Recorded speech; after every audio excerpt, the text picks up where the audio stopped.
membahas kisah seram yang terjadi di sekitar kita. Kejadian-kejadian horor yang kalian alami, baik itu berupa pengalaman pribadi maupun urban legend yang ada di Indonesia. Harap menekan tombol like dan subscribe sebagai langkah support bagi kami untuk melanjutkan kisah-kisah seram lainnya.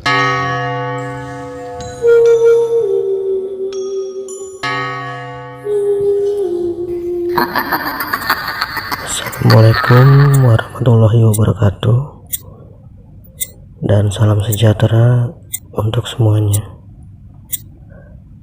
Di episode kali ini ceritanya berdasarkan pengalaman pribadi dari narasumber kami yang dulunya bekerja di salah satu rumah makan yang berada di Jakarta.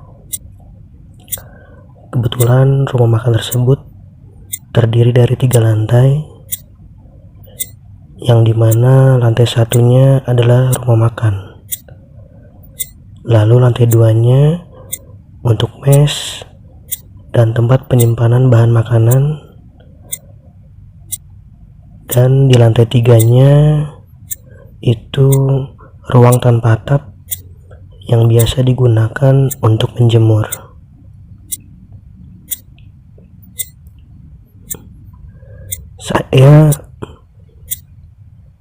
Saya bekerja di sini bersama teman saya yang bernama Mamat.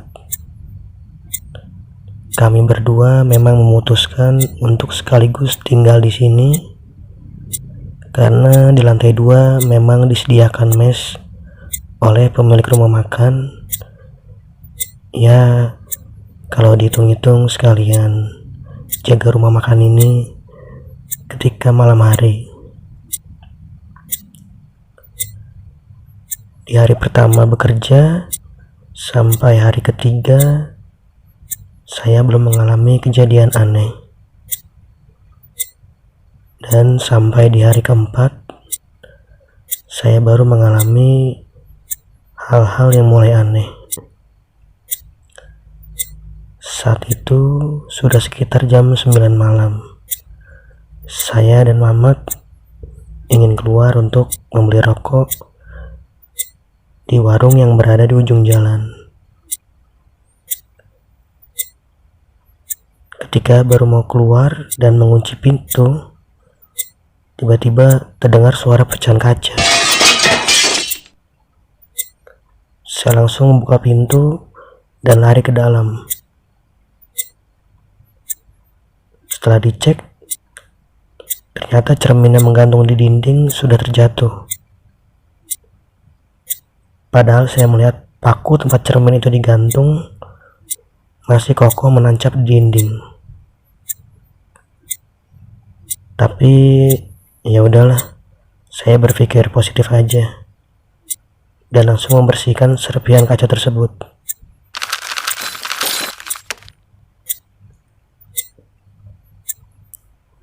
Setelah itu saya kembali keluar dan ingin mengunci pintu lagi. Tapi tiba-tiba blower AC menyala. Di situ saya langsung kaget dan gak berani masuk ke dalam. Karena tadi ketika membersihkan serpihan kaca, tidak ada unit AC yang menyala. Akhirnya saya meminta Mamat yang masuk ke dalam untuk mengecek. Ya, kebetulan si Mamat ini emang orangnya agak berani sama hal-hal yang berbau mistis. Setelah dicek oleh Mamat dan dia kembali keluar, dia cuma bilang, iya AC-nya nyala, tapi ya udah gak apa-apa, jangan berpikir negatif. Mungkin penghuninya cuma mau kenalan, kan kita baru di sini.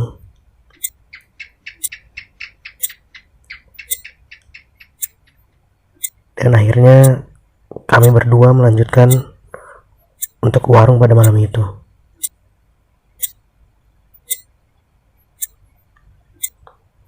Di hari berikutnya, Mamat mendapat tugas untuk membetulkan tiang jemuran yang berada di lantai 3. Kebetulan waktu itu udah mau maghrib, dan rumah makan kami sudah tutup dari jam 5 sore. Mamat langsung ke lantai 3 dan membetulkan tiang jemuran tersebut. Suara pukulan palu pun terdengar oleh saya yang berada di lantai 2. Dan saya sedang membereskan bahan-bahan makanan. Tidak lama terdengar suara azan maghrib. Dan saya langsung berkata kepada Mamat dari tangga, "Mat, berhenti dulu, udah maghrib ini, pamali." Namun tidak ada sautan apapun dari Mamat. 15 menit kemudian, akhirnya Mamat selesai membetulkan tiang jemurannya. Lalu turun ke lantai 2. Tapi saya melihat wajah Mamat yang agak aneh ekspresinya. Terus dia menghampiri saya. Lalu dia bilang, "Kayaknya beneran deh, Bang Uni di sini pengen kenalan sama kita. Tadi pas gue betulin tiang jemuran, tiba-tiba ada anak kecil sebelah gue. Dia jongkok melototin gue. Terus mukanya pucat banget. Di situ saya langsung merinding. Saya hanya diam dan gak bisa ngomong apa-apa.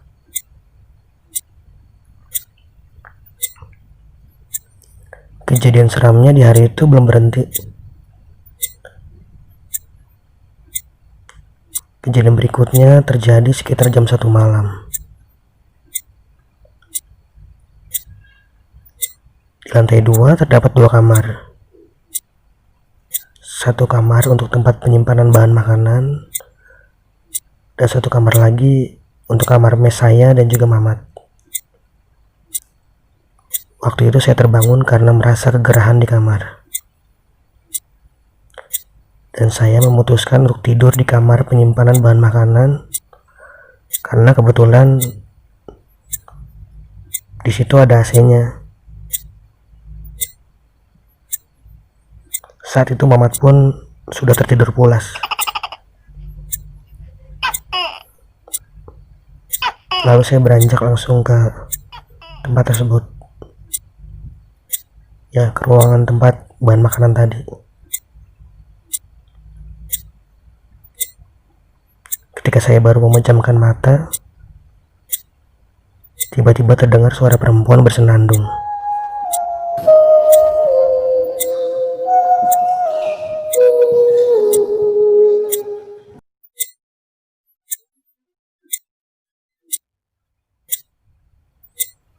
Karena saya agak takut, saya langsung tidur menghadap tembok dan nutup kuping dengan guling. Sekitar 10 menit kemudian, saya memberanikan diri untuk balik badan dan membelakangi tembok itu. Seketika, ada nenek-nenek berdiri di hadapan saya dan menatap saya dengan tatapan kosong. Di situ saya langsung lemas dan gak bisa gerak sama sekali untuk kabur.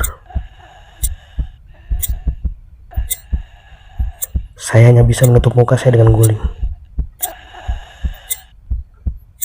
Itu hampir sekitar 1 menit. Baru saya bisa bergerak. Dan ini adalah waktu terlama yang saya rasakan dalam hidup saya. 1 menit itu terasa seperti 1 jam.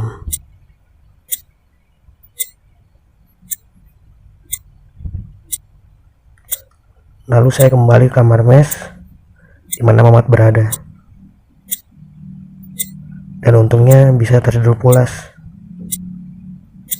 Walaupun masih terngiang-ngiang wajah nenek-nenek yang tadi yang berada di hadapan saya.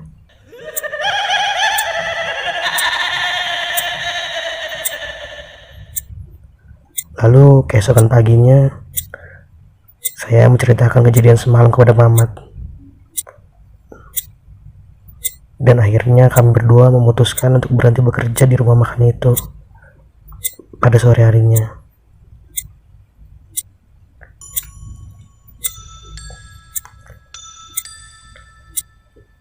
Tapi sebulan kemudian saya kembali ke rumah makan itu dan mencoba kembali bekerja di sana dengan mempersiapkan keberanian.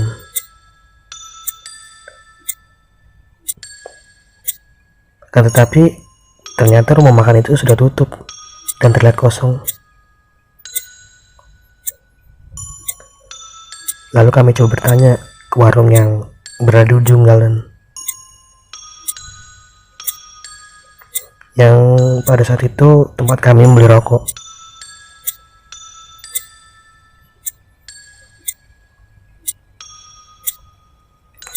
Setelah kami tanya, ternyata rumah makan itu sudah tutup tidak lama setelah kami berhenti bekerja. Tapi nggak cuma itu, kami banyak bertanya tentang rumah makan itu, dan kami mendapat cerita yang mengejutkan dari pemilik warung. Ternyata rumah makan itu dulunya dihuni oleh seorang nenek dan cucunya sakit-sakitan. Ketika cucunya meninggal, nenek itu pun depresi.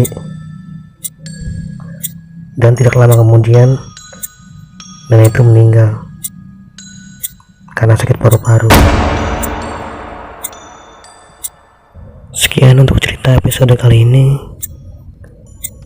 dan terima kasih.